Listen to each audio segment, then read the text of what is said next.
Hi everybody, it's Amy here and welcome back. Thank you very much for clicking on this video.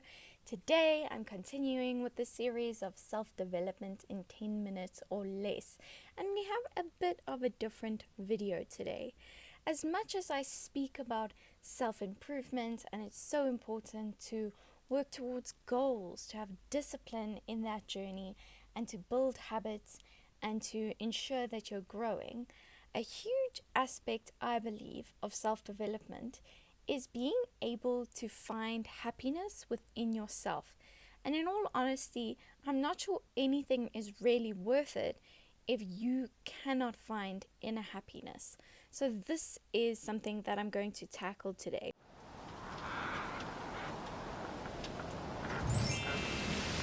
Now, I know that this feels loaded and maybe confusing already. What is inner happiness and do I have it or don't I? Some key questions to ask yourself to maybe demystify some of this is, are you truly happy spending time alone? How do you feel when you're alone? Another one is, do you feel like you have to consult a whole bunch of people before making a decision, even though you know in your heart that's something you truly want to do? Depending on your answers to these questions, it could be a sign to look at and listen more to some ways that you can focus on developing more happiness from within you. So here's the first tip for cultivating happiness from within. It's learning your limiting beliefs. Now, you might be watching this and thinking, wait a minute, that doesn't make sense. Isn't that counterintuitive? Because how is focusing on things that limit me going to help me find happiness within? Well, I want to begin by directing you to a quote from Carl Jung who says, until you make the unconscious conscious, it will direct your life and you will call it fate.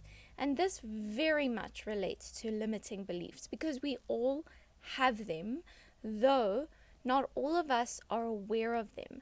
And being aware of your limiting beliefs is so helpful because it brings a lot more clarity to the decisions that you make, and it's one step further along in the journey in being able to rewrite them. You have limiting beliefs, being aware of them doesn't give them power, it removes power, and it allows you to not let them direct your actions, because that is when you feel defeated. When you have limiting beliefs, you're not sure about them, but they hold you back, and all you're left with feeling is like you're not living up to your true potential. The next action step is practicing more self-compassion. Now, you might be watching this thinking, wait a minute, what is self-compassion? I've heard of self-love, but what's self-compassion and how is it different? Well, self-compassion is another part to self-love. Whilst self-love is appreciating all of the things that make you you, self-compassion is acting on that, actually treating yourself with kindness, even when life isn't perfect, even when you make mistakes, and show all the things that make you human and flawed. Importantly, practicing self-compassion as an extension of self-love is vital, because even if you set the most amazing goals and achieve them all, and you win in so many areas, it is not going to feel fulfilling if at the end of the day you don't feel worthy within yourself. And in fact, that will actually become addictive. Chasing those achievements will become addictive, not because they are purely reflections of what you know you're capable of, but because they are something that you need to prove your worth. A simple way that you can start practicing self-compassion is about reflecting on the things that you do well and that you're strong at. If you struggle with self-love and self-compassion, it's likely that you magnify all the things that you do wrong and all your mistakes, and you dilute all the things that you do right. You say, oh, it's luck of the draw. Oh, that other person actually made it possible.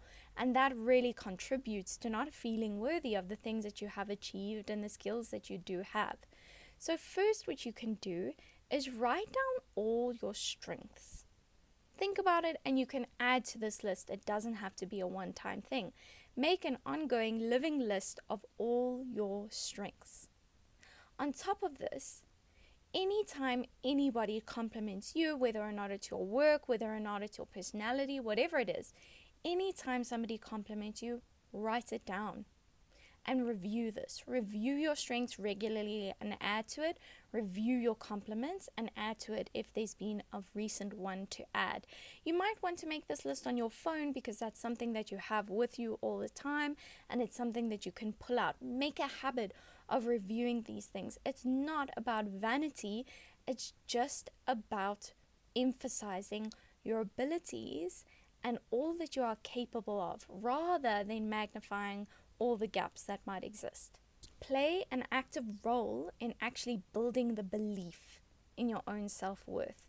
And this is part of that. It's a practice, it's ongoing, but I promise you that working on this really allows you to feel happy just because you're you. My final action step on how to bring more inner happiness or how to work on your inner happiness is probably my favorite, and I think you will have noticed that I usually save my favorite tips or action points for last. It's get to know yourself. Be able to say without a doubt that you know yourself better than anybody else knows you. What do you like to do for fun? What do you like to eat? If you could do anything on a Sunday afternoon, what would it be? What makes you feel cozy? What's your favorite, most comforting movie to watch when there's cold weather and you just want to snuggle up? Get to know yourself, and I like to put it this way. Imagine as if you're dating yourself. If you have a crush on you, what would you like to know? Have that level of excitement. Again, it's not about vanity, but in learning all of these things about you, you will realize how easy it is to do the things that you like. Knowing all of these things will really bring to the surface how much of it is in your control. If you like having a candle and a soft blanket to make you feel super cozy and comforted, that's so easy for you to recreate anytime you want. And this will help you feel very empowered to create a life filled with all of the things that make you happy, joyful, cozy, insert whatever it is that you want. So there you have it, 3 ways to go about cultivating more happiness from within. And please let this be a sign to really prioritize working on this. Make it a point, make this a goal in your life to make yourself happy and to be very good at that. At the end of the day, the only person who is responsible for your happiness is you. So really nurture that responsibility. It's a privilege. Look after it. I believe in all of your abilities, everybody watching, to cultivate more happiness from within. So I'd love to hear from you. You can leave comments down below on your thoughts on any of the things that I've mentioned, as well as any extra things that maybe I didn't mention that really help you feel happiness from within.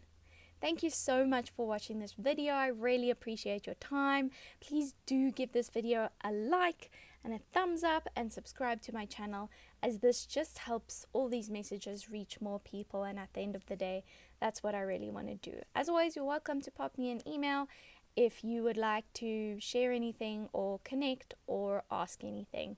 Again, thank you and see you next time.